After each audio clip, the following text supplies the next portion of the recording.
Assalamualaikum warahmatullahi wabarakatuh. Kami dari kelompok 7 ingin menjelaskan tentang perdagangan bebas dan hambatan perdagangan. Adapun anggota kami adalah saya sendiri, Irfan Hadir Temawanto, kelas MN18J, Bayu Eka Nugraha, MN18J, Firly Novia, MN18J, Hirasari, MN18J, dan Rosi, MN18J. Perdagangan bebas adalah suatu keadaan ekonomi yang berfokus dalam menghadirkan produksi dan pemasaran barang atau jasa tanpa adanya campur tangan dari pemerintah, di mana pemerintah tidak melakukan diskriminasi terhadap impor atau ekspor. Perdagangan bebas menekankan pada penerapan prinsip ekonomi berdasarkan adanya hukum permintaan dan penawaran, di mana setiap keputusan dalam penjualan dalam pembelian barang dan jasa tersebut bersifat sukarela, yaitu tanpa adanya paksaan dari pihak manapun. Nama saya Hirasari. Saya akan menjelaskan tentang manfaat perdagangan bebas.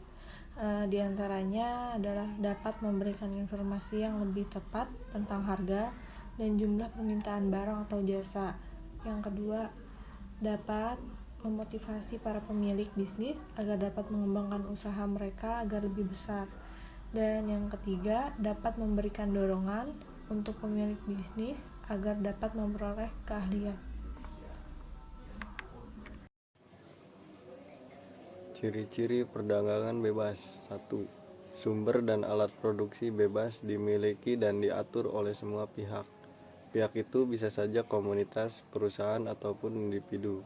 Yang kedua, adanya pembagian kelas dalam perekonomian masyarakat, seperti kelas pekerja dan pemilik modal. 3. Terdapat persaingan antar pemilik bisnis dalam mendapatkan keuntungan yang lebih banyak. 4. Terbatasnya campur tangan pemerintah dalam kegiatan ekonomi yang dilakukan. Contoh-contoh perdagangan bebas. 1. APEC atau Asia Pacific Economic. APEC adalah bentuk kerjasama dalam bidang ekonomi antara 21 negara yang berada di wilayah Pasifik. 2. NAFTA, North America Free Trade Area. NAFTA adalah contoh sistem perdagangan bebas negara-negara yang berada di Amerika, mencakup Amerika Serikat, Kanada, dan Meksiko. 3.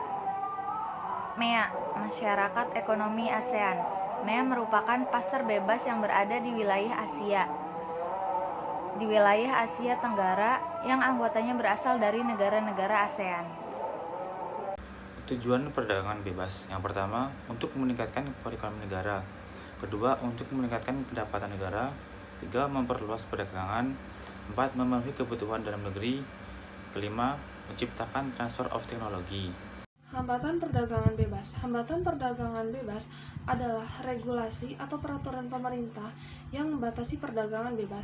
Bentuk-bentuk hambatan perdagangan antara lain. Yang pertama ada tarif atau bea cukai. Tarif adalah pajak produk impor.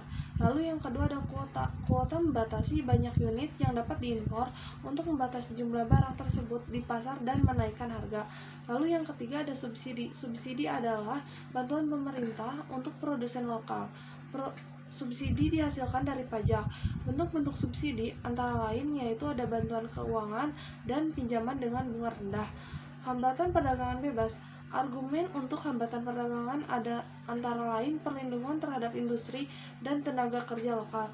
Dengan tiadanya hambatan perdagangan, harga produk dan jasa dari luar negeri akan menurun dan permintaan untuk produk dan jasa lokal akan berkurang. Hal ini akan menyebabkan matinya industri lokal perlahan. Alasan lain yaitu untuk melindungi konsumen dari produk-produk yang dirasa dan tidak patut dikonsumsi. Sekian penjelasan dari kelompok kami, kurang lebihnya mohon dimaafkan. Wassalamualaikum warahmatullahi wabarakatuh.